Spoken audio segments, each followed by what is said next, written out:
Hey guys, welcome back to the channel and to the next genre makers. Today we're going to go into another game type, and hopefully I'll have more of these before I have to start going into minutia of each genre. But for now, we do have a new one in the stealth genre. Now, this isn't as popular a genre as it was, and it was often niche to begin with, as, well, it took a certain level of methodical nature and patience in order to properly execute many of those games, unless you were given the option to go loud. If you failed to remain hidden, then it usually was best just to go full commando. The genre itself, though, is almost as old as video games itself, surprisingly. So let's talk about the first one and what I feel is a genre-defining one that showed just how interesting and powerful the genre could be as a whole. So if you're up for it, grab a snack and a drink. Let's hang out for a few minutes as we go into the stealth genre. Now, according to the Guinness Book of World Records, the first stealth game was called 005. Yeah, kind of weird that it's not 007, but okay. This was made by Sega, and it's kind of uncertain if it's an homage or a parody of everyone's favorite 00 Super Spy. The game, however, isn't bad for a game of its era.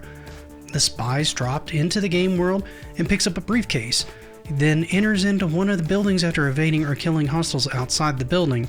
Once inside one of these buildings, you would have to sneak your way through them to reach a helicopter and escape. To do this, you could utilize boxes and other cover to avoid the searching gaze of guards with flashlights, or use a skating rink to try to avoid the cops or work around the edge. Overall, it's a pretty advanced game for 1981. The genre would continue to evolve with games like Metal Gear on the NES, which is the first time we'd take control of Snake in any series at all. But none of these would hold a candle to the complexity of what was to come out in the year 1998 in a little game called Thief: The Dark Project. Now, if you know, you know, but for everyone else who's asking, why Thief? We've had stealth games for years at this point, haven't we? And you wouldn't be wrong, but not like this one. You see, Thief used a very specific engine called the Dark Engine. Really? Dark Engine? Okay, a little on the nose, but at least it still sounds cool. Anyway, they used this Dark Engine to build something pretty unique in the PC space. In this game, you played Garrett, who's a master thief trained by a secret society, and you're tasked with carrying out a series of robberies. Nothing new here, you say. What's the big deal? Well, it had more to do with how you carry those out. This was one of those earlier games to effectively use something akin to dynamic lighting, you see. You could manipulate objects producing light. For example, you could douse candles and other objects using water arrows, or turn off gas lamps at the hit of a button, giving Garrett ways to give himself cover.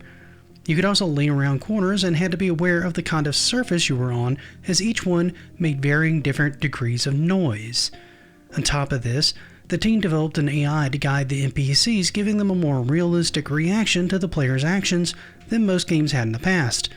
All these things together made for a high level of what developers called emergent gameplay, in which the situation in the game can change based on simple actions that the player makes.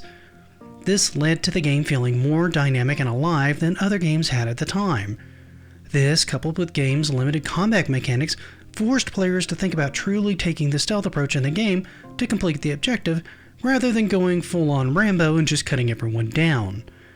This is a big change to how these kinds of games were handled, not necessarily in the combat part, but in how much the environment could alert others to your presence, and how much you could control the light levels to keep yourself safe from harm, making for an overall really impressive package. Today we've had other series that sought to do something similar to Thief. Dishonored in particular comes to mind, using various different spells and weapons to take out your opposition. The difference is in their approach, however, as, well, Dishonored gave you the choice to either kill or not kill. Killing would make the world darker and the plague spread further, often making the game a little harder and your ending, well, darker. But it comes with the perk of not having to take as much time to plan out your approach.